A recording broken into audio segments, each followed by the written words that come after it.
Today's episode is brought to you by Patreon. If you're interested in supporting the show, go to patreon.com/JoshuaVelas and become a $2 backer today and get early access to the new episodes. I'll be leaving a link in the description down below, but for now, on to today's episode.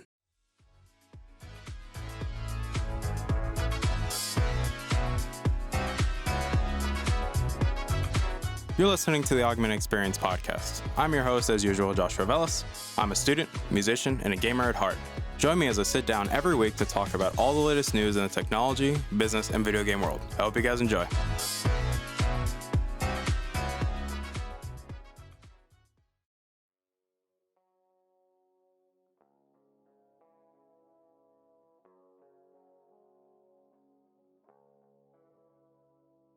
All right, everybody, welcome back to the show. My name is Joshua Velas. I am your host as usual, and obviously, welcome back to the show.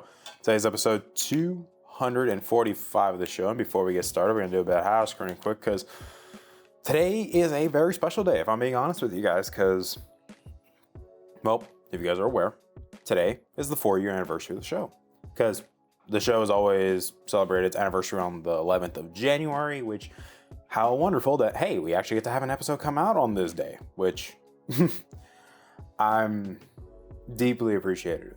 The fact that we even get to celebrate 4 years of doing this, and there's so many thoughts that I have, but I know that, hey, we'll save that for the very end of the episode, but this is the 4th anniversary special, and we have a very special topic to talk about today. But I do want to say thank you guys for coming back and listening to today's episode. It does mean a lot to me. You guys constantly take time out of your days to download episodes, to show these episodes, to constantly letting me know how you feel, whether you like my stupid face or not, my opinions or not, because at the end of the day, it's greatly appreciated, and I greatly appreciate you. So thank you guys so much for that. I really, really do appreciate it from the bottom of my heart. And I also do want to say thank you to the Patreon backers for supporting the show as well. You guys are greatly appreciated.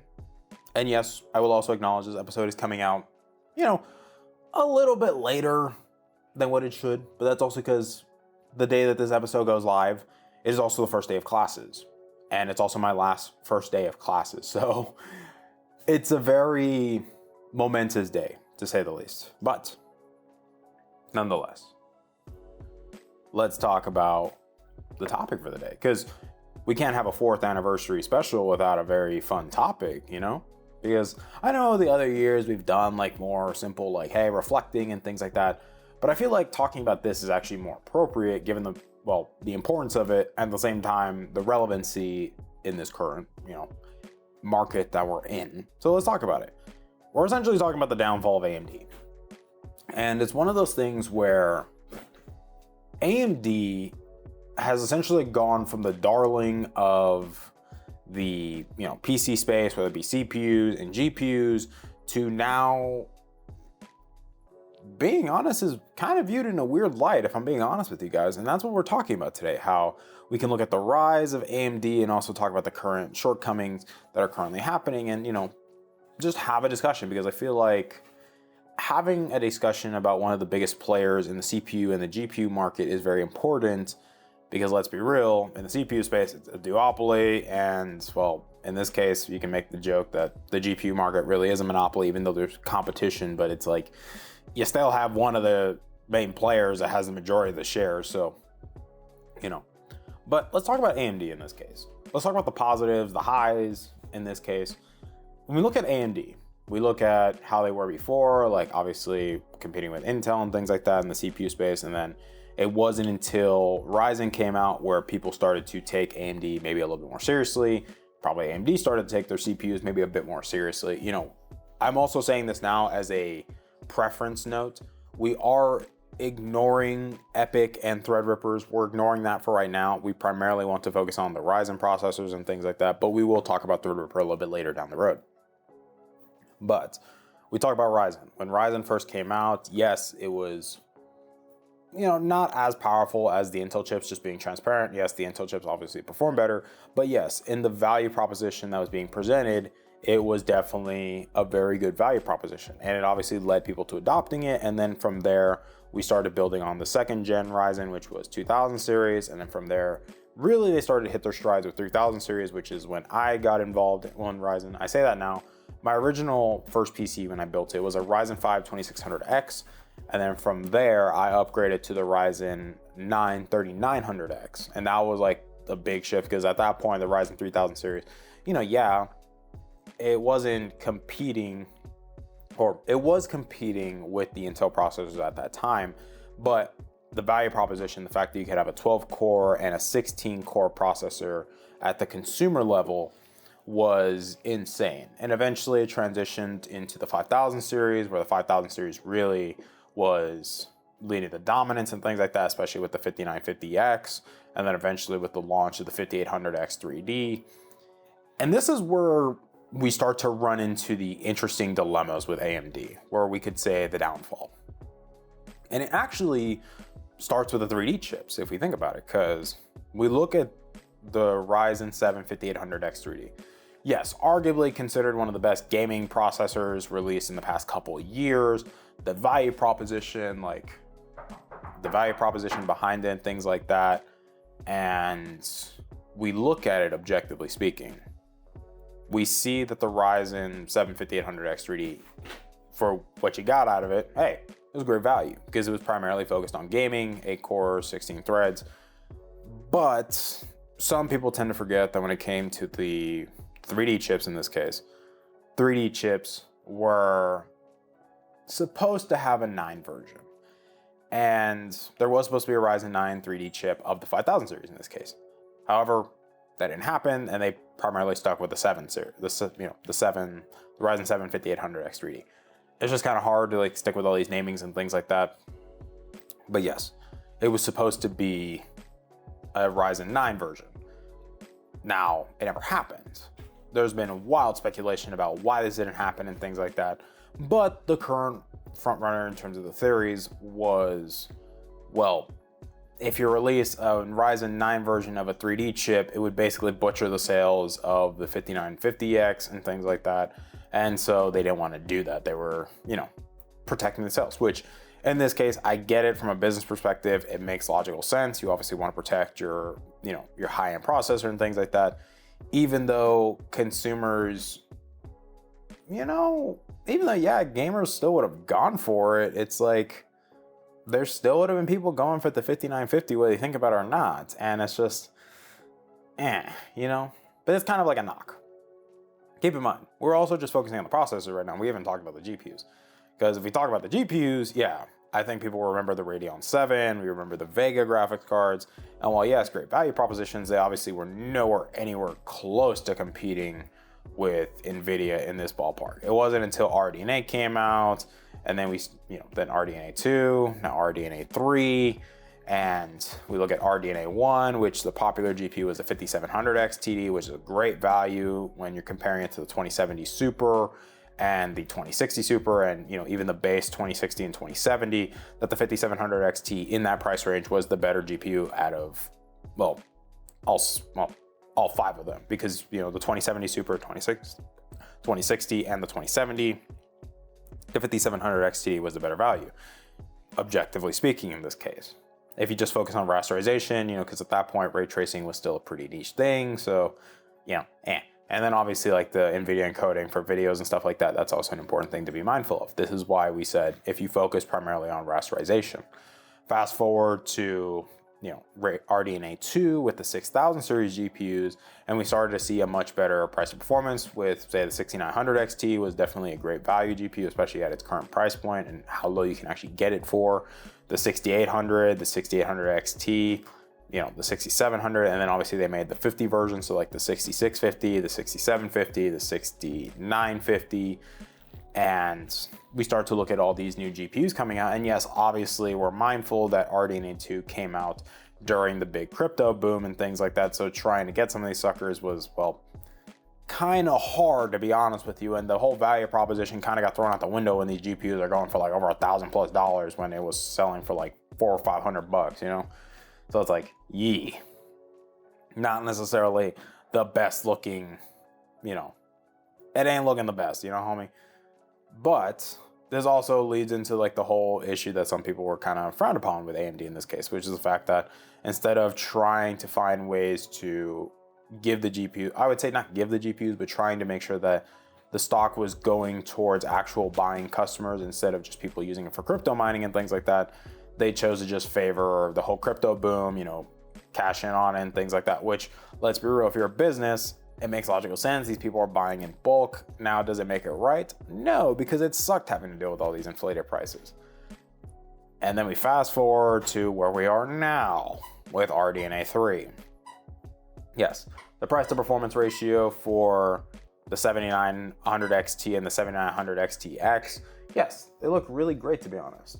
I also am saying this now, I apologize a little bit in advance because, my little co-host here is currently enjoying his little squeaky toy, so, apologize for that if you hear it. But when we look at the 7900 series of GPUs, yeah, price to performance in comparison to, say, the 4080, the 16 gigabyte model, and even the 4090, and now obviously the 4070 Ti, yes, they sit in a very interesting spot.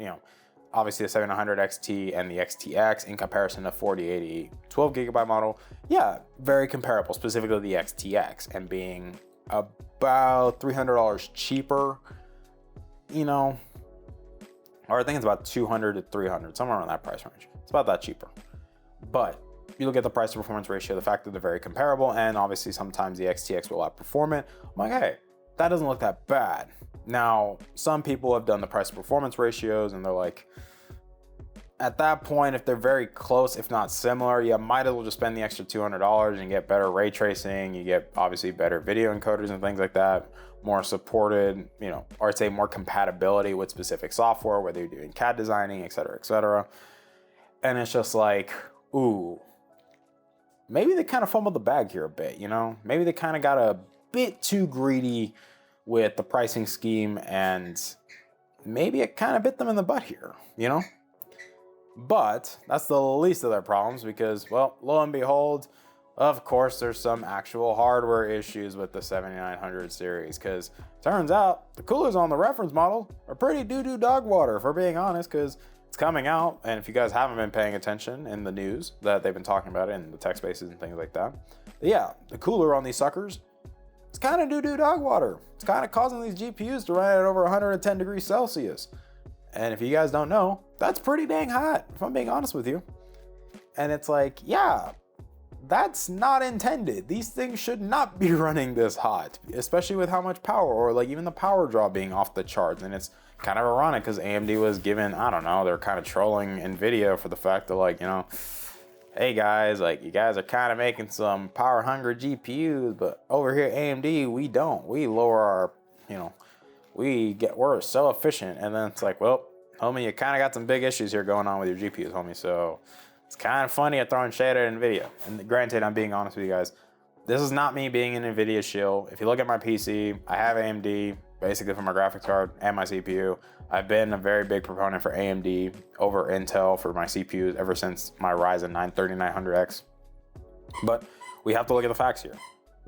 If you notice where AMD is going, yes, obviously they had very humble beginnings. I say humble beginnings with quotation marks.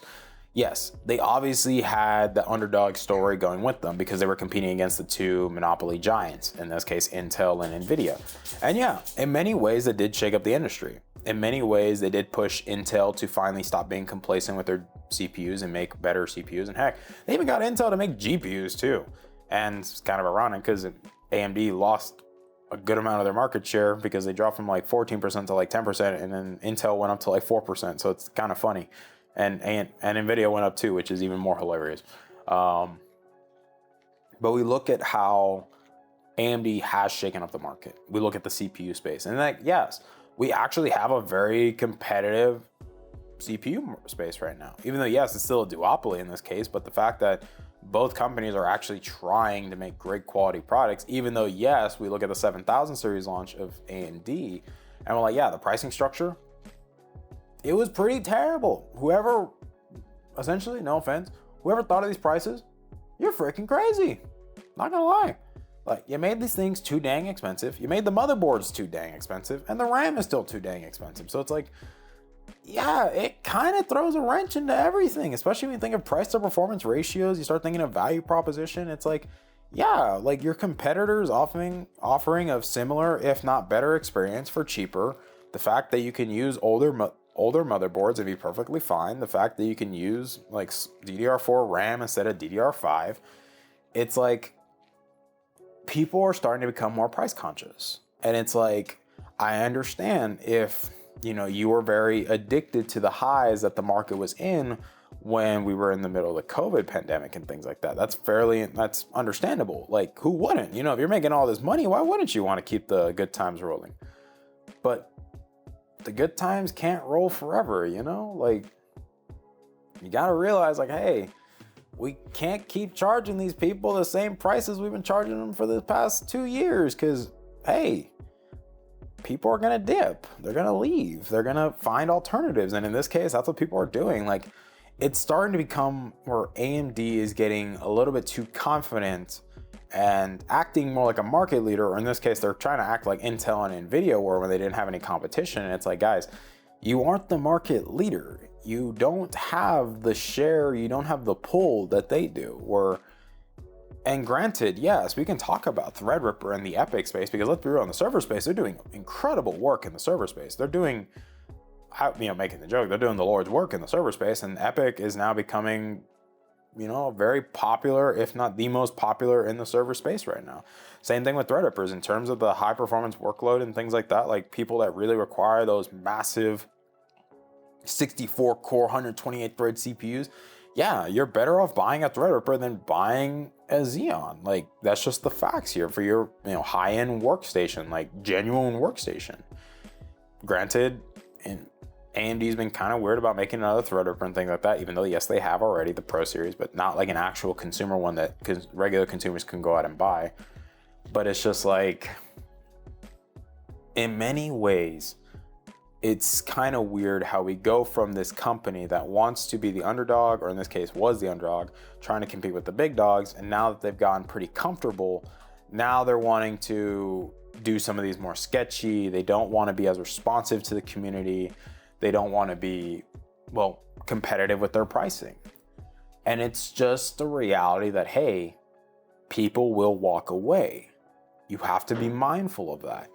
And we look at the whole situation. Yes, the solution can be quote unquote simple, but this is a conversation that continues to grow as time goes on, because you start to see how they respond to the customer feedback, and if they even acknowledge the customer issues to begin with, they kind of just blow them off. Like, prime example, what happened with the 7900 XTX, where they were like, oh, well, this isn't that big of an issue, go contact customer support. And then customer support's like, hey, we're not going to take this, we're not giving your money back, F off, we won't give you a return or things like that.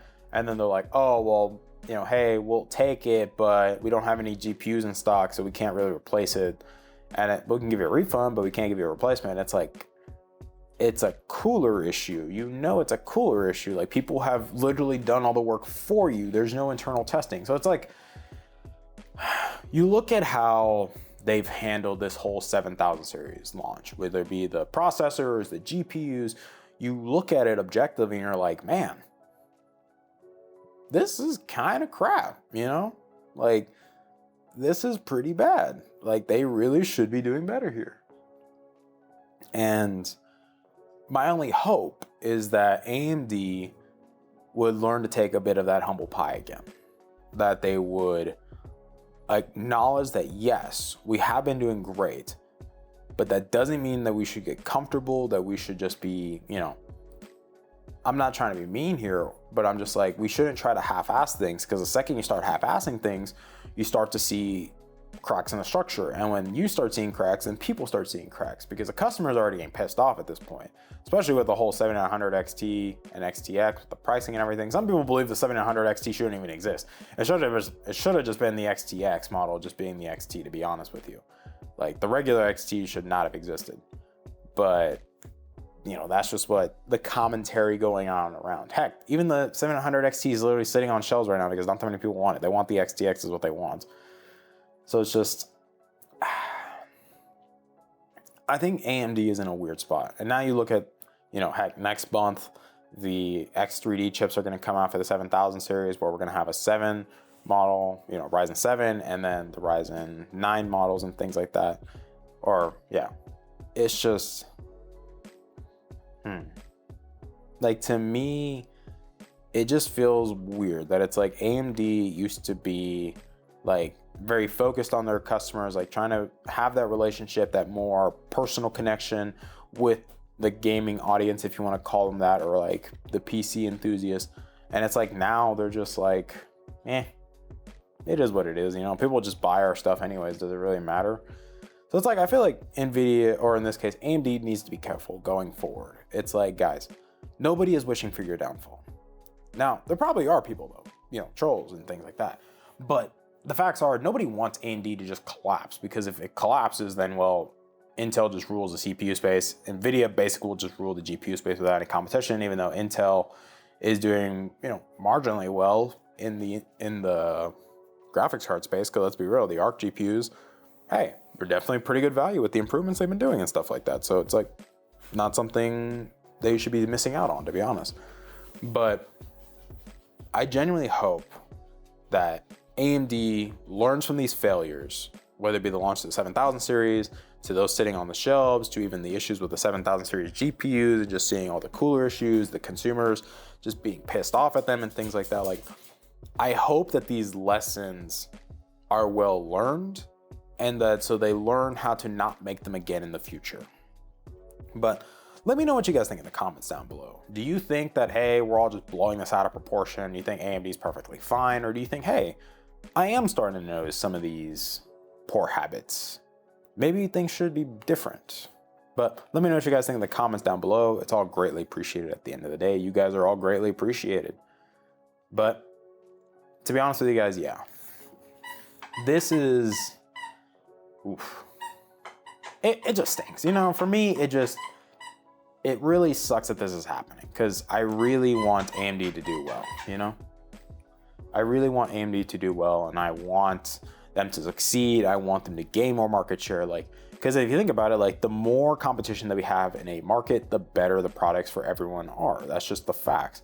If you rely on a monopoly or even a duopoly in this case, I'm like, well, yeah, it's just the two main competitors could just set the prices and things like that, and, you know, set whatever they want. You know, it just leads into like some kind of sketchy territory. But I do want to say thank you guys, though. Thank you guys so much for allowing me to have a piece of your day, a piece of your time. I know that your time is very valuable. And the fact that, well, you guys have been listening to the show for over 4 years now. And I greatly appreciate this opportunity. You guys have allowed me to just sit here and chat about things that are on my mind, whether it be about things about technology, business, the video game industry.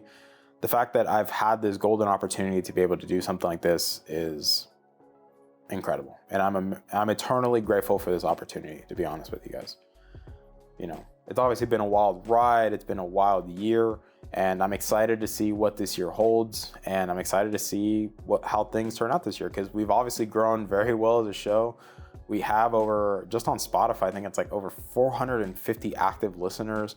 The fact that we have already hit over 3,379 total downloads, like, the fact that we hit over 1,000 starts just on Spotify, like, hey, I'm eternally grateful that you guys are constantly here supporting the show, and that you guys obviously like the content that I'm putting out. And it really does mean a lot to me. Happy fourth year anniversary to the show, and to many more. But thank you guys so much for your time. I hope you guys have yourselves a wonderful week and weekend. Don't do anything dumb, y'all. I hope you guys are safe, and, you know, I'm trying to stay safe over here, you know, because it's the last semester of school, which that's a whole other thing, to be honest with you guys. But thank you guys so much for everything, and I hope you guys have yourselves a wonderful day, and I will see you guys next week. Bye, guys.